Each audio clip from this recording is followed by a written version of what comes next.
Mr. Lowenstein, why should the federal government subsidize political campaigns and limit individual contributions? Well, if you were to set out to create a country in which you would have one man, one vote, free speech guaranteed to everybody, and then you'd have candidacies in which one side would be able to spend $22 million and the other side $500,000, you'd realize that that kind of democracy was a hoax. Nobody would even argue about it. Yet those instances in our society have become frequent, and the fact that they don't always occur doesn't mean that they're right when they do occur. What we're proposing tonight is that there be a way in which everybody, even if they're not born rich, have a fair chance to be elected to public office. Today in the United States, 90% of the political contributions come from 1% of the population. And what we hope we can do is to amend the law so that there will be a guarantee that people will have access to funds so they can run if they have enough support to merit it. And then to put a limit on how much any one individual can give so nobody can purchase through wealth an undue share in the decision-making process. To start the testimony for the evening, I call Senator Biden of Delaware.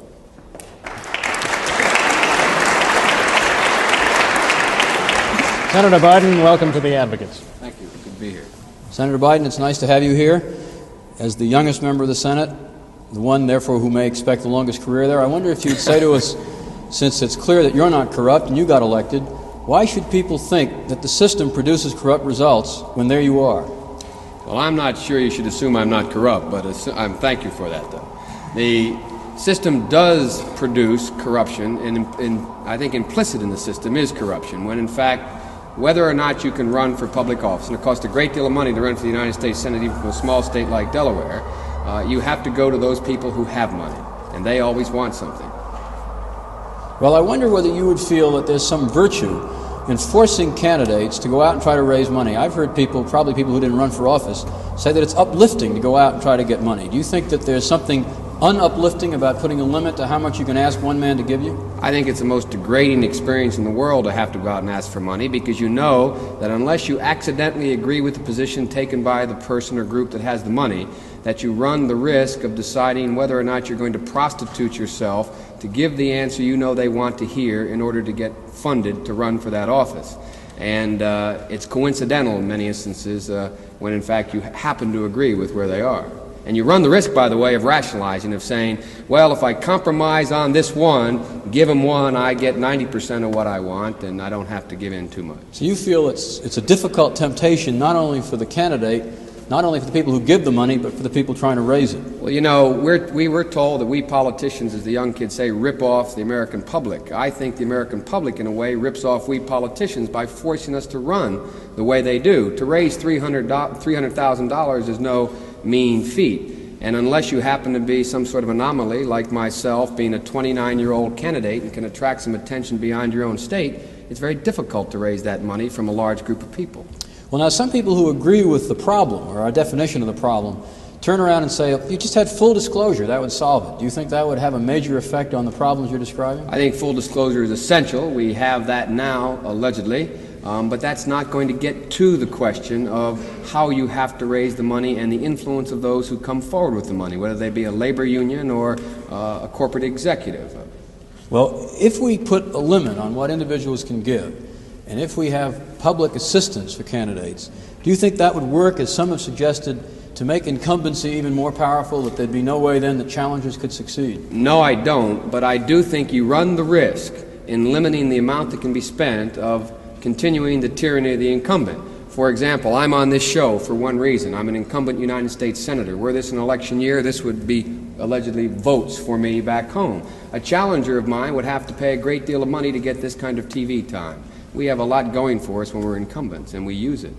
Well, but this process that we're suggesting tonight, in your view, would not make it more difficult for people to challenge incumbents? Absolutely not. As long as you have a bill like the Anderson bill, which doesn't limit the amount that can be spent, but limits the amount that an individual can contribute. And that way you further broaden the process, further broaden the participation. Because why does a guy want to give $50 when he knows Clement Stone is giving $7 million? What influence is his $50 going to have? Now, you might say, what makes it clear that a person is more effective at raising funds if he happens to know one man who can give him $1 million while someone else may know 100 who can give 100 each? That problem of access to money, rich people tend to know rich people. Would you say that's a fair statement? I think that's correct. And those who aren't rich tend to move towards people who have ideas that can raise a lot of money. And in the present All right, Clean up the process. let's go to Mr. Bordeaux. I think he's eager to ask you some questions. Senator, I noticed you said that it was degrading to go out and raise money. Does this mean that you are not in favor of the Anderson bill, which does permit contributions up to $1,000? No, it doesn't. I think it's degrading to have to go out and know that that is your only source of money. When the man you're talking to, for example, knows that, in fact, he's the only means by which you can even begin to run for office. But are you in favor of the Anderson bill? Yes, I am in favor of the Anderson bill. All right. Now let me ask you this question. The Anderson bill provides a $1,000 limitation on contributions. Are you saying that going out and asking for $1,500 is degrading? No, I think you missed the point, or else I haven't made the point properly. If, in fact, you know that the only way you can raise any money to get to run for public office is to go to vested interest groups, then, in fact, you're put in the position that you have to begin to wonder whether or not you prostitute the ideas that you have about government in order to get the money to begin to run. Of course, you've had recent experience with this, having been elected in 1972. That's correct. And I believe you just said that your campaign cost some $300,000. $276,000. All right, so, and you raised that money by public contributions, did you not? That's correct. And you raised that money in a race against an incumbent, did you not? That's correct. Yes. And, Senator, I'm sure that you would agree that your service in the Senate up to this point has not reflected any particular concern for the larger contributors. Well, the fortunate thing is I didn't have many larger contributors, and the only reason... See, I went to the big guys for the money. I was ready to prostitute myself in the manner in which I talked about it. But what happened was they said, come back when you're 40, son. And so I had to go out... So I had to go to a number of small contributors. Well, I think we're all grateful, Senator. You didn't take no for an answer. Now, in this Anderson bill, there's a provision for the federal government to match dollar for dollar contributions from small contributions up to $100. Is that correct? I believe so. So that means that federal tax monies are going to be used in political campaigns in Delaware or Illinois or Mississippi or wherever. Is that correct? That's correct. Now, Senator, isn't it the history of this country that federal control follows federal money? And a recent example, didn't the president decide it was expedient to have a 55-mile-an-hour speed limit on all the highways? And didn't he get the Congress to pass a bill that says to a state you get no more federal money unless you pass a 55-mile-an-hour speed limit? Can't blame it all on the president, but yes, he did.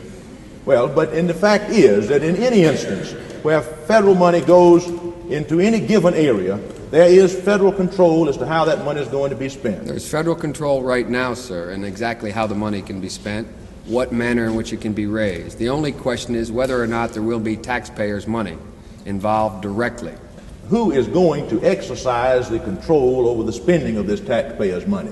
The control will be exercised by, as you point out, the federal government in terms of whether or not the means of distribution, in terms of how it can be spent, whether or not you can buy a balloon or a billboard with that money. There is no control in this legislation or any that I'm aware of. That is correct, but doesn't history tell us that ultimately there will be that control? Well, that sort of smacks of the argument I always heard about civil rights. You know, once we get into that field, the foot in the door argument that you're making applies to just about every means of every particular piece of legislation we've passed. Well, now, Senator, I haven't been in many political campaigns, but the few I have been in, there's always somebody that comes up with what I call a damn fool idea.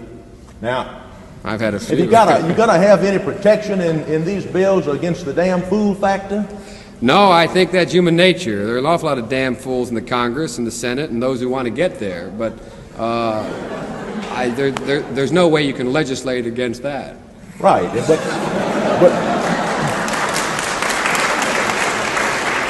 but you think in the long run that the American people are going to put up with their money being squandered on all sorts of wild political notions? The question is, how long is the American public going to put up with a small group of men and organizations determining the political process by deciding who can run and who can't run? But Senator, aren't you a living example? I am an anachronism. I'm a 29-year-old oddball. The only reason I was able to raise the money is I was able to have a national constituency to run for office. Because I was 29, I'm like the token black or the token woman. I was the token young person. We're talking about this national constituency. Some of the money that That's not an announcement for office, by the way. All right, I'm going to have to interrupt here. Let's go back to Mr. Lowenstein for a question. I was just wondering, Mr. Bordeaux seems worried about that $1,000 limit. If Mr. Bordeaux would agree to support our principle, would you agree to go to a $1,500 limit? I'd agree to go to a $3,000 limit, which is a bill that I, in fact, co-sponsor. When I said I'd support Congressman Anderson's bill, I do. It's better than what we have now. I'd like to see some slight amendments to it, but I think the principle has to be adopted. All right, let's come back to you, Mr. Bordeaux.